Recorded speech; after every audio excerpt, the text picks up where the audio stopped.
And they said, oh, cool. What kind of dungeon master are you? What would you say? The antagonist wants to win. Do or do not, there is no try.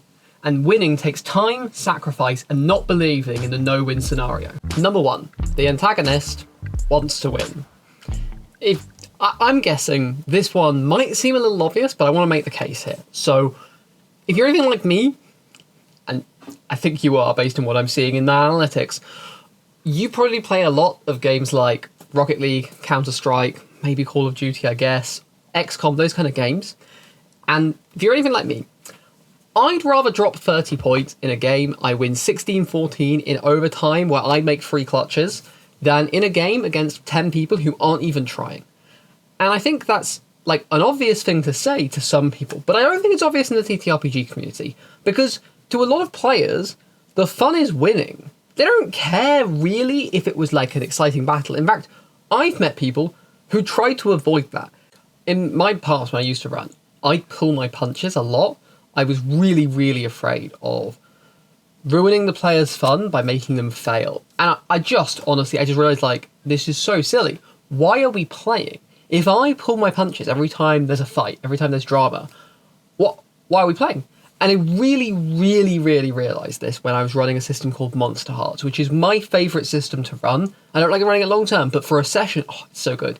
And in that session, in that system, the antagonist has to want to win. Because if you're in the school dealing with some random stuff that's happening in your game, if the teacher doesn't put you in attention for arriving to class late, then I'm not doing my job correctly. The game is less fun because I need to make the player's life worse. And when I came back to running more like combat-oriented tactical systems, I realised, wait, I can just let the players lose. The villains can win. The villains can want to win. And since I've been doing that, my players have enjoyed my game more. They might get angry at me. They might get frustrated that I'm making their life harder. But no, I can want to win, and it improves the game. Winning doesn't have to equal killing the players. Draw still makes it so much easier, but you can do it in any system. It can be other things, like currently in my session, my Polder, who wants to be Batman, side tangent, the villain of that story specifically doesn't like that Polder. So Quinn is an important part of the plot line, and that villain has Quinn's parents on one side of the room and a portal to hell on the other, right? You can save your parents, or you can save the city. You can choose. You can only do one of those two things. One of them. The parents, the city.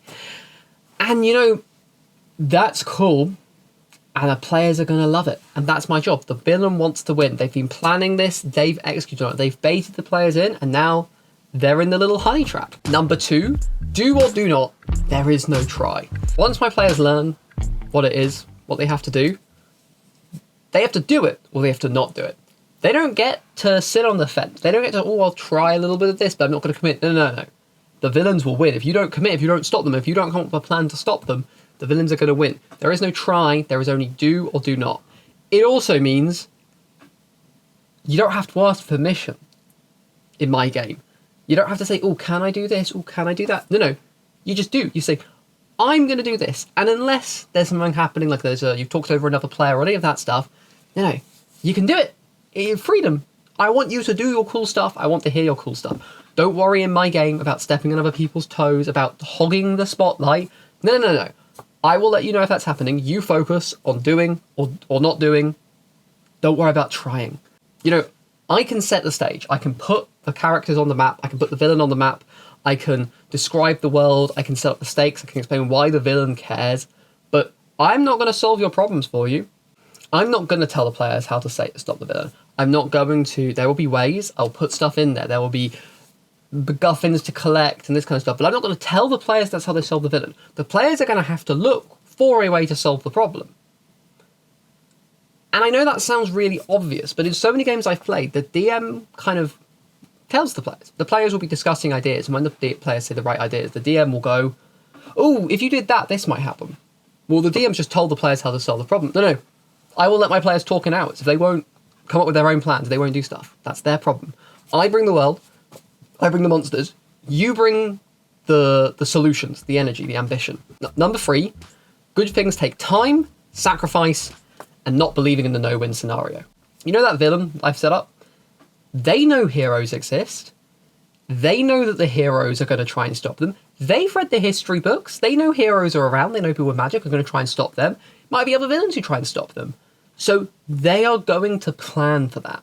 They are going to try and set up situations where even if the heroes do come and try and save the day, you can save the day, but I'm going to kill your parents. Or you can save your parents and I'm going to kill the day. And you know what I want what the players should do there? They need to think, how do we change the conditions of the test? I know it's really obvious, but how do we make this situation into something we win? When I often have players feel trapped because they're like, well, I want to do this, but then I can't do that. The Polder's parents are over here. Yeah, this hand. The Polder's parents are over here. The portal to summon an Overmind is over here. The temptation there, and I know a lot of players who would debate which of these things can we do. The villain, therefore the DM has told us, you must pick. And what I want, when I'm running my games, what I'm trying to do is I'm trying to make the players see, oh, we can do both. We don't have to pick. These are both options that we can do. If you try and think which is better, you're gonna have a bad time. But if you decide, this is how we're going to try and solve this problem, we won't accept that we have to lose. No, we're the heroes. The villain wants to win, we want to win too. We're not going to rely on the DM to let us win. If the DM tells us these things are bad, we believe that they will be bad, and we are going to stop both of them because they're the heroes, right? They're the heroes of the story. But I think that it can be easy to hear this and think this only applies in draw steal and heroic games, but it doesn't. Because in something like Monster Hearts, which is very much not a heroic game, the players still can be placed in a situation where they have to pick between two things. One of the players realises that the reason they're a ghost and they're still alive is the magical events happening. So if we stop the magical effects, they're going to die. That's an equally hard choice. And I believe that the players can figure out a solution to that.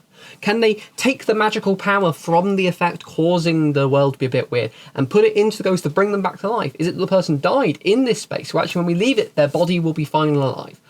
There's so many things you could do, but it's the players taking action, the players deciding. I hope you enjoyed this one.